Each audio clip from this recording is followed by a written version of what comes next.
By the way, just to give you an insight about what's been happening, a lot of scheduling issues between the prosecution, the judge, the defense. They want to stay on schedule. They're flying people in and out, witnesses. The direct is maybe going longer. The cross is maybe going longer. So they're trying to figure it all out, particularly with the witness today, Mia, alleged victim number 4. Let's talk about it. Let me bring in right now Elizabeth Milner, our long crime reporter who was in that courtroom for the testimony of Mia.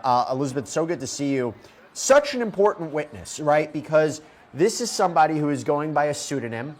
This is alleged victim number 4 in this case. And she has described not only what her working relationship was like with Sean Combs, what this environment was like, but she claims that she, was a victim of both physical and sexual abuse. Talk to us about what Mia has said so far. Yeah, absolutely, Jesse. So yeah, Mia came onto the witness stand right after Deontay Nash. So she comes in, and I'm going to be very kind of careful as far as how I'm describing her, because she is testifying under a pseudonym, and you can tell a little bit inside the courtroom why she is doing that. When she walks inside the courtroom, she keeps her head down. She doesn't look towards the defense table. She doesn't really look at us in the gallery. She just makes, again, a beeline to the witness stand. And even while she's testifying, Jesse, she's very soft-spoken. She's very quiet often at times, so you can feel just her apprehension just about everything as far as testifying goes. Even while answering the prosecution's questions, she's keeping her head down from what I can see over in the gallery, but you can just feel just the nervousness from her as far as testifying. And even when she gets off the stand, she doesn't look at the defense table. She just walks past the gallery. Her family and her support system go right after her, and then she goes over into a private room. But just as far as just some of the testimony that she had talked about today, she did describe that Diddy did take violence out on her too. Mia described that Diddy would throw things at her. He would throw her against the wall. One time he even slammed her arm into a door, and then even sexually assaulted her more than once. Yeah, and let's just wait for this siren to go down. Very, very busy street. This is somebody we had anticipated, right? Because she's important for multiple reasons. She's important not only to corroborate what Cassie Ventura has said, but if you're talking about a pattern of abuse towards women, put aside the sex trafficking count for, I hear playback in my ear, by the way, putting aside the sex trafficking count for Cassandra Ventura, what we're also talking about is the racketeering charge. And we just got word that prosecutor Madison Smizer said her direct examination is likely going to take the rest of the day. What do you anticipate she's going to say, Elizabeth, from what we've heard so far? Well, I definitely think they're going to get into more of just the violence that Mia had witnessed while working for Diddy, but also being Cassie's best friend, a role that she still has to this day. The two are really close friends, something that Deontay Nash even confirmed while he was testifying. But yes, the direct examination is expected to last throughout the day. Even right before I came out to chat with you, Jesse, there was a little kind of angst, I would say, from the defense, because essentially the government is saying that Mia has to be off the stand by the weekend. So tomorrow is Friday, so they're hoping that they're able to finish her direct examination today, go over to the cross tomorrow. But the problem is that sometimes the cross examinations do take maybe twice as long as the direct testimony, and it's been a kind of a sticking point that a lot of us have been kind of noticing, especially just sitting in the gallery. But Mark Agnifilo kind of took a little bit of offense to just being given a time frame as far as how long this cross-examination goes. And the thing is, Jesse, he's not going to even be the one doing the cross-examination. It's actually going to be Brian Steele doing the cross-examination against Mia, or for Mia, I should say. But the defense was pretty upset about it because they felt like the government was telegraphing the time frame for witnesses, especially since the government said that Mia needed to be off the stand. But from the government's point of view, they're essentially saying this is all for logistics purposes. If we're expecting Mia to not be off the stand by the weekend, then we have to pause our flight scheduling and all of that for the next witnesses that are going to be following up after her. But it seems like from the defense's perspective, they were just really kind of offended just about the time frames that they were given. But the judge kind of pointed out that, the government is doing this, but they're not doing this as a way to kind of slight the defense. They're doing this as kind of a common courtesy for those logistics purposes. And the judge kind of seemed like he took offense to it as well, too, what the defense was telling him. He was saying that It's common courtesy, and that even the judge wanted to know these things as far as how long the direct will last, possibly how long the cross-examination will last. And so it seems like kind of a sticking point where the defense may feel like they are being kind of constrained to a certain time frame. But there's never been a moment so far that the judge was like, okay, you got to wrap up this cross-examination after an hour. You got to wrap this up in 30 minutes, 20 minutes, whatever. So really, they can just have a free go and just really ask all the questions, maybe questions that they didn't need to ask, but will continue to ask because they have to cross-examine their witness.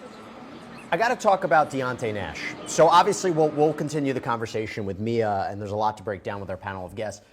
Deontay Nash, important witness, celebrity stylist, right? And he had testified that he was, him and Mia, the only people that actually stepped in to actually intervene in Sean Combs allegedly assaulting Cassandra Ventura, talked about the threats that Combs made towards Cassandra Ventura, talked about that she didn't want to be a part of freak-offs. Very, very important witness. But then it was time for cross-examination today.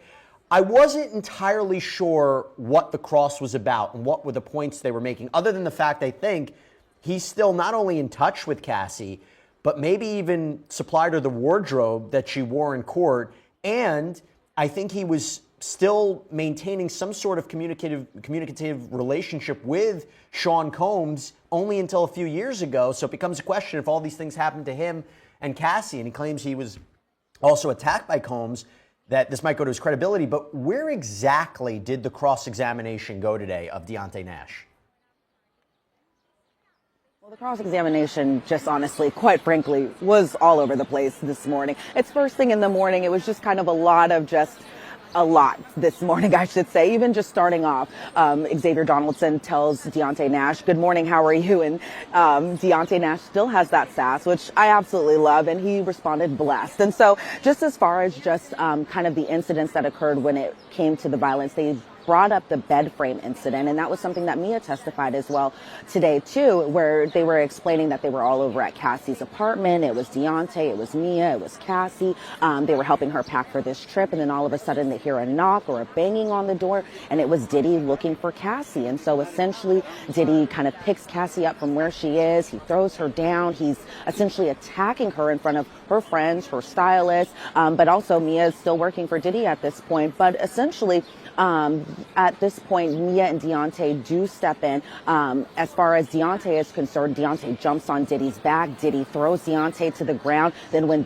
Deontay's on the ground, Mia jumps on Diddy's back to kind of stop him. Then all of a sudden, Cassie is essentially on the ground because she had hit her head and busted her head open on this really pointy, sharp bed frame. There was blood everywhere. It was something that even Mia testified again to today. But just as far as the responses, as far as the response is concerned, I should say, that this was just kind of a really big sticking point, I feel like, as far as this particular incident, because it was so violent, because Cassie drew blood in this incident, or not drew blood, but not necessarily, but instead blood was gushing from her head. Mia had to go and get towels, and what ended up happening was a call was made, and essentially Cassie was taken to a plastic surgeon, and they were told that Cassie was drinking during this, and that it wasn't a violent encounter that had happened that had caused this type of nash or gash, I should say, as far as just the blood and the amount of blood that was taken,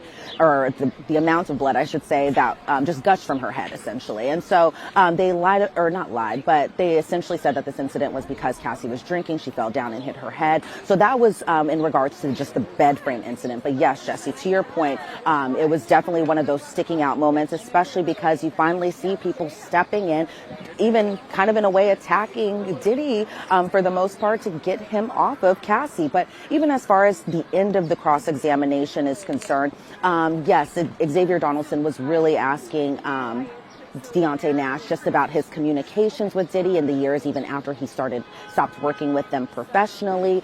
So this was around kind of the 2019 timeframe. We see an exhibit photo of this text message between Deontay and Diddy was upset that Deontay didn't tell him that Cassie was seeing the trainer. And who was the trainer? Well, the trainer is Alex Fine, her now husband, who she just had her third child with. And so Diddy used this text message to kind of ask how Cassie was doing. doing. And I think the defense was kind of pointing out that that Diddy still cared about Cassie even after their relationship, because again, this was 2019. They broke up in 2018.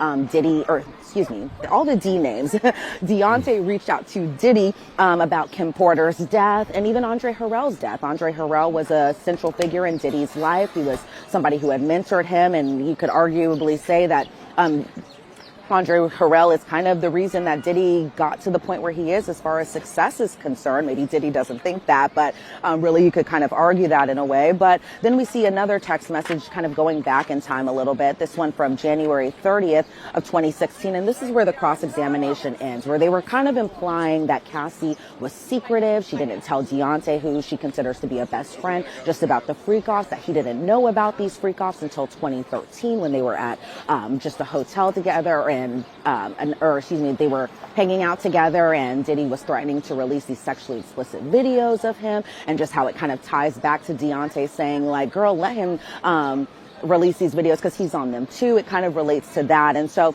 they ended the cross-examination where Xavier Donaldson asked, "You deeply care for Cassie?" And Deontay responded, "Correct. And she kept major secrets from you." And Deontay Nash, in his Deontay Nash way, was like, "Well, I keep secrets from her too. We don't have to tell each other everything." Which, do best friends have to tell each other every single aspect of their lives? I mean, not necessarily. It's not necessarily holding a secret, but I feel like what the defense was trying to point out, that this was this big secret that she wouldn't even tell her closest friends that these types of things even happen. By the way, before I let you go, Elizabeth, you have Deontay Nash, you have Mia. How is the jury reacting to this testimony?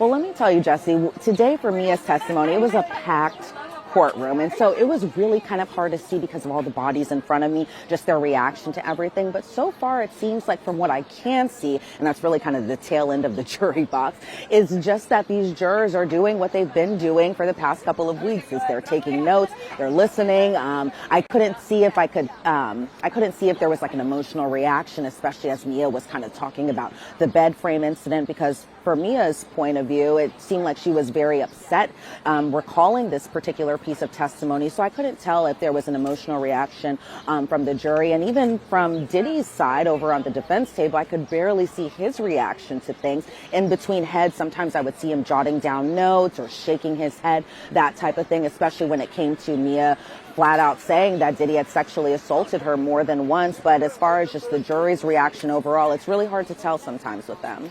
I'm glad you mentioned that, because we have a question that came in on YouTube from L. Spelunker. Is anyone acting shocked by all of this in the courtroom? His mom, his kids, the jurors? Does Diddy make any noises or movements? So you're kind of giving us a perspective on what we should be seeing in that courtroom and what we're expecting.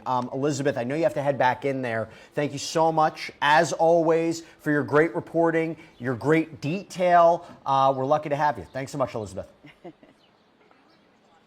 Thanks, Jesse. All right, so we're going to continue the conversation. We're going to take your questions. Obviously, a lot to talk about here, including with Mia's testimony. So right now, let me bring on Alexis Rosenberg, trial attorney, federal litigator, and also David Ring, civil trial attorney who has a specialization in sex crimes cases. Thank you both so much for taking the time. David, I'll start with you. Mia, important witness. What are you taking away from her testimony so far today? Well, it's early in her testimony, Jesse, but so far it seems like a very, very powerful witness for the prosecution. One thing that seems noticeable by people in the courtroom is her demeanor, which is really important. Jurors watch the demeanor of witnesses, and this woman doesn't want to be there. She's very soft-spoken. She keeps her head down.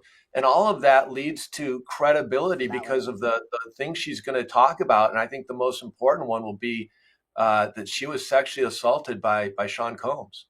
Got a great question here for you, Alexis. All these questions are great, but I mentioned before how the judge is trying to keep everybody on schedule, right? There was one thing to say, hey, we got to get Cassandra Ventura in and out of here. She's about to give birth. And guess what? She gave birth, a week? 2 weeks after her testimony? I get it. But the question we have here from Stephen Clark is, Jesse, why is there a timeline on the trial? Seems somewhat rushed to get through to keep to particular timelines. Shouldn't it be as long as it takes type of trial? That's a fair question, Alexis. What do you think? Well, so judges do have a right to kind of, be the monitor of their courtroom to some extent. I think what the judge is communicating here is really we have coordination issues. We have to fly people in and out. And this happens all the time when you have trials with witnesses. But in this case, you have a lot of witnesses coming from other areas. So to ask the defense how long they anticipate that they are going to need for cross is totally reasonable. The judge is not putting a specific timeline on them. They seem to be kind of, it appears to me, laying this out as possible appealable issue, but the judge is making it clear that they're not doing that. We need this for coordination purposes. By the way, I'll just throw another question to you, Alexis. This is from Amanda Miles. Does the government pay for their hotel and plane flights for the people they call as witnesses? Sometimes they do, sometimes they don't. So it is possible that they are paying for their travel expenses to get there.